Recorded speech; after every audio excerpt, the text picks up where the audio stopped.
Sir ये एक term है नोज़ोफोबिया, तो इसके बारे में थोड़ा सा बताएं कि क्या है ये। लोग आजकल बहुत ज़्यादा ऑनलाइन सर्च कर रहे हैं इसके बारे में, तो क्या है ये।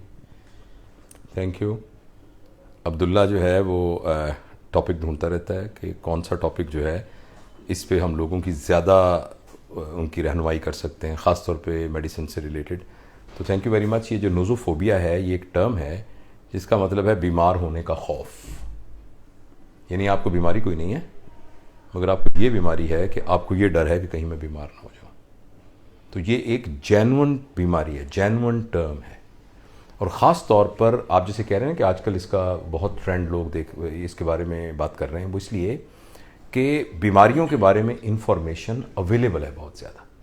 उनमें कुछ तो ऑथेंटिक इन्फॉर्मेशन है जो किसी कॉम्पिटेंट बंदे ने दी है, क्लासिफाइड इन्फॉर्मेशन है। यानी किसी ने कैंसर पर बात की है, किसी ने कोरोना पर बात की है। लेकिन इसके अलावा हमारे यहाँ दो बंदे तो हर बंदा है। एक तो हर बंदा मुफ्ती है, आप उससे बात करें ना, वो अपने तौर पे जिसको कुछ भी पता नहीं होगा तो मज़हब के बारे में बात कर देगा। दूसरा, हर बंदा जो है ना वो सियासतदान है। कम अज़ कम जो है ना वो इस वक्त यूनाइटेड नेशन के जो सेक्रेटरी जनरल का जितना नॉलेज है ना उतना बहुत पाकिस्तानी का नॉलेज है। वो खड़ा होकर सियासत पर कह देगा नहीं नहीं ये ऐसे नहीं, ऐसे होने वाला है। और तीसरा, हेल्थ के बारे में ना जो हमारे दिल में आता है हम कहते रहते हैं। इसलिए आपको बहुत ज़्यादा अनऑथेंटिक इन्फॉर्मेशन मीडिया के ऊपर मिलती हैं, सोशल मीडिया के ऊपर मिलती है, मुख्तलिफ जगहों पर मिलती हैं। मगर नोज़ोफोबिया से मुराद ये है कि आदमी इतना डर जाता है कि उसको ये लगने लग जाता है कि कहीं मैं बीमार नहीं हो गया। और इसका जो अभी रिसेंट तजुर्बा हुआ है वो ये कोरोना पैंडेमिक की वजह से हुआ है। देखिए आपके सामने रोज़ आ रहा है कि कोरोना ने इतने शिकार कर लिए, इतने लोग नए दाखिल हो गए, इतने लोग जो हैं वो मर गए, और फलां मुल्क के अंदर इतना लॉकडाउन हो गया। तो ज़रा सा भी कोई सिम्टम होता है तो बंदे को ये लगने लग जाता है कि कहीं मैं बीमार ना हो जाऊँ। इसी तरीके से कैंसर के बारे में बहुत बात हो रही है। अब आप टेलीफोन उठाएं ना, पीटीसीएल या कोई मोबाइल टेलीफोन करें तो कॉल में पहले आता है कि अक्टूबर का महीना कैंसर से आगही का महीना है। तो ये बहुत ज़बरदस्त बात है। लेकिन मेरी अपनी प्रैक्टिस में इस महीने में जितने लोग आए हैं जिन्होंने आके कहा है कि जी मुझे छाती में दर्द महसूस हो रहा है, कहीं मुझे कैंसर तो नहीं हो गया, मुझे गिल्टी हो गई है, कोई कैंसर तो नहीं हो गया, और ये वो जिनको नहीं था कैंसर। तो जहाँ ये एक तरफ अच्छी बात है कि अवेयरनेस क्रिएट होती है, वहाँ ये एक साइकोलॉजिकल मर्ज डेवलप हो जाती है जिसे नोज़ोफोबिया कहते हैं कि कहीं मैं बीमार ना हो जाऊँ। और बाज़ औक़ात बीमारी से भी ज़्यादा ये खौफनाक हो जाता है।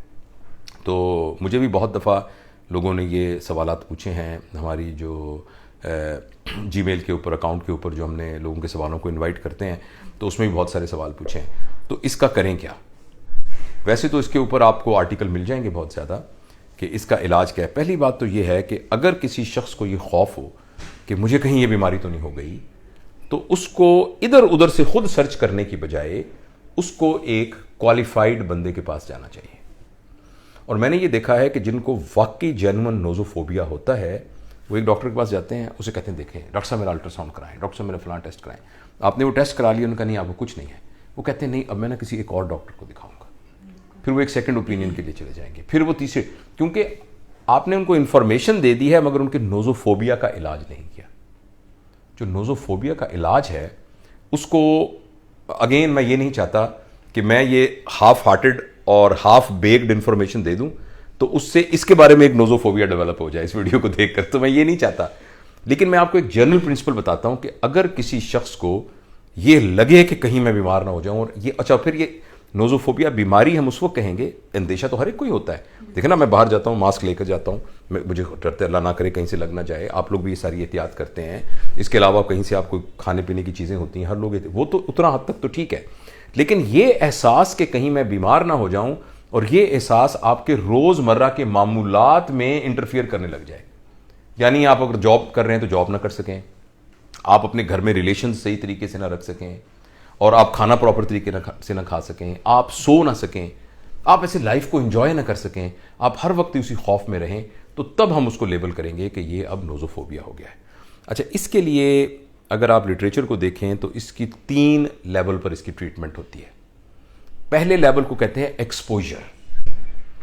एक्सपोजर का मतलब है कि एक क्वालिफाइड आदमी जाके उनसे बात करे और उनको बता दे कि देखिए उसमें ये होता है बीमारी में, इसमें ये होता है बीमारी में, इसमें ये होता है बीमारी में, आपका ये हमने टेस्ट कराया, इस टेस्ट में ये नहीं निकला, तो आपको ये नहीं हुआ। तो ये पहला स्टेप है। और दूसरा जो इसमें एक आजमूदा तरीका है, उसे हम, आपने सुना होगा CBT का लफ्ज़, कॉग्निटिव बिहेवियर थेरेपी। कॉग्निटिव का मतलब होता है इंटेलेक्ट, जहानत। कॉग्निटिव बिहेवियर थेरेपी एक ख़ास साइकोलॉजिकल थेरेपी की तरीका है जिसमें आप आर्गूमेंट के ज़रिए जो ख्यालात आपके जहन में आए हैं उनको चैलेंज करते हैं। जैसे आप कहते हैं कि मुझे लगता है मैंने साल में मर जाना है, कोई बंदा कहता है क्यों? क्योंकि हमारे ख़ानदान में किसी को एक कैंसर हुआ था और मुझे शक है कि मुझे कैंसर है, तो वो साल बाद फौत हो गए थे, तो मैं ना फौत हो जाऊँ। तो अब ये ख्याल जो मरीज़ के दिल में आ रहा है, इस ख्याल को जहानत के साथ, आर्गूमेंट के साथ चैलेंज किया जाए, और इस तरह चैलेंज किया जाए कि वो बंदा खुद उस आर्गूमेंट में कन्विंस हो जाए कि वाकई चूंकि ये बात इस तरह से है और ये इस तरह से नहीं है, लिहाजा जो मैं सोच रहा हूं ये नहीं है। तो ये मुख्तसरन कॉग्निटिव बिहेवियर थेरेपी का ये प्रिंसिपल है। तो दूसरा ये कि हम उनको, पेशेंट को कॉग्निटिव, और ये काम भी एक अनाड़ी आदमी नहीं कर सकता, कॉग्निटिव बिहेवियर थेरेपी का एक्सपर्ट ही ये कर सकता है। क्योंकि सबसे बड़ी गलती हम ये करते हैं कि ऐसे मरीजों को नसीहतें करने लग जाते हैं, लेकिन तो इसी में परेशान होने की क्या बात है यार, तुम क्यों परेशान हो रहे हो? इससे मरीज कभी ठीक नहीं होता। एडवाइस करने से पेशेंट कभी ठीक नहीं होता।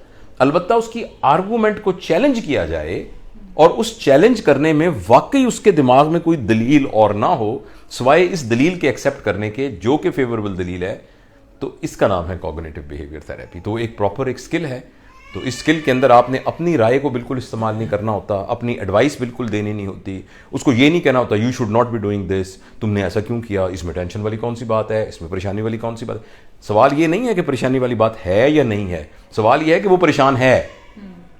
आप तुम किस बात पे डिप्रेस हो, ऐसे डिप्रेशन वाली तो कोई बात नहीं है, तो आपके लिए नहीं होगी, उसके लिए तो है। गलत है या सही है, ये डिफरेंट बात है। तो वो कॉग्निटिव बिहेवियर थेरेपी उसका दूसरा इलाज है। और तीसरा, जब बहुत बढ़ जाए बात, तो बाज़ का कुछ दवाइयाँ भी दी जाती हैं। तो मैं बहुत ध्यान से दवाइयों का नाम ले रहा हूँ, क्योंकि ऐसा ना हो कि लोग मेरी बात सुन के दवाइयाँ खाने लग जाएं। तो ये दवाइयाँ जो हैं ये ख़ुद नहीं आप इस्तेमाल कर सकते, क्वालिफाइड आदमी आपको दे सकता है। उसमें यह है कि जब भी किसी को ये नोज़ोफोबिया होता है तो उसको एक एंजाइटी होती है, और जब भी हमारी बॉडी में एंजाइटी होती है तो एक केमिकल होते हैं जिनको कैटाकोलामीन्स कहते हैं, जिनको आम जबान में एड्रेनलिन और नॉर एड्रेनलिन भी कहते हैं, नेफ्रिन, एपिनेफ्रिन भी कहते हैं उनको। वो जब पैदा होते हैं ना, तो हमारा दिल तेज़ धड़कना शुरू हो जाता है। इसके अलावा हमें इस तरह की दूसरी अलामात डेवलप होनी शुरू हो जाती हैं। तो उसके लिए एक दवाई होती है बीटा ब्लॉकर्स। मैं दवाई का नाम नहीं लेता, सिर्फ मैं उसका जो फार्माकोलॉजिकल ग्रुप बताता हूँ। तो बीटा ब्लॉकर्स दिए जाते हैं उसमें, जिससे ये, और दूसरा एक और भी ग्रुप है, मैं भी दवाई का फिर भी नाम नहीं बताता, ग्रुप का नाम बताता हूँ, बेंजोडाइज़ेपीन्स है। तो ये दो दवाइयाँ हैं जो कि एक क्वालिफाइड आदमी प्रिस्क्राइब कर सकता है, जिससे नोज़ोफोबिया का इलाज होता है। तो मुख्तसर इसकी ये है कि अगर हमें खुद लगे कि कहीं मुझे ये बीमारी ना हो जाए, कहीं ये बीमारी में मैं मुब्तला तो नहीं हूँ, कहीं मुझे ये तो नहीं हुआ, और आपके इर्द गिर्द कोई और है, तो वो 3 स्टेप में उसका इलाज हो सकता है। नंबर 1 एक्सपोजर, दैट इज़ उसको ये साबित कर दिया जाए कि चूंकि आपके अंदर तो वो है ही नहीं। और दूसरा है कॉग्निटिव बिहेवियर थेरेपी, जिसमें उसके अंदेशों को चैलेंज किया जाए और उसका लॉजिकल आंसर दिया जाए। और तीसरा कुछ ड्रग्स हैं, इसका फैसला डॉक्टर करता है। तो ये है आपके सवाल का जवाब, ये है नोज़ोफोबिया, और ये है उसका पैटर्न, और ये उसका इलाज। एक बंदा अगर सर्च करता है गूगल के ऊपर और वही सिम्टम्स उसे फील होने शुरू हो जाते हैं, फिर वो आगे से आगे करता है। हाँ, तो फिर उसको वेरीफाई करना चाहिए, उसको फिर यानी कि पहले करना चाहिए। हाँ, उसको वेरीफाई, उसको फ़ौरन एक डॉक्टर के पास जाना चाहिए। बस वो कैंसर के सिम्टम देखें, क्योंकि ये भी हो सकता है कि वाकई उसको हो, सही। ऐसा भी तो हो सकता है कि उसको नोज़ोफोबिया ना हो, एक्चुअल में बीमारी हो। तो उसको फिर जाकर अपने डॉक्टर से रब्ता करना चाहिए और ढूंढ के अपना क्वालिफाइड बंदे से पता करना चाहिए। लेकिन हर चीज़ में आप सर्च करते हैं। अब आपने टूथपेस्ट लेनी हो, अब देखते हैं कौन सी अच्छी टूथपेस्ट है ना।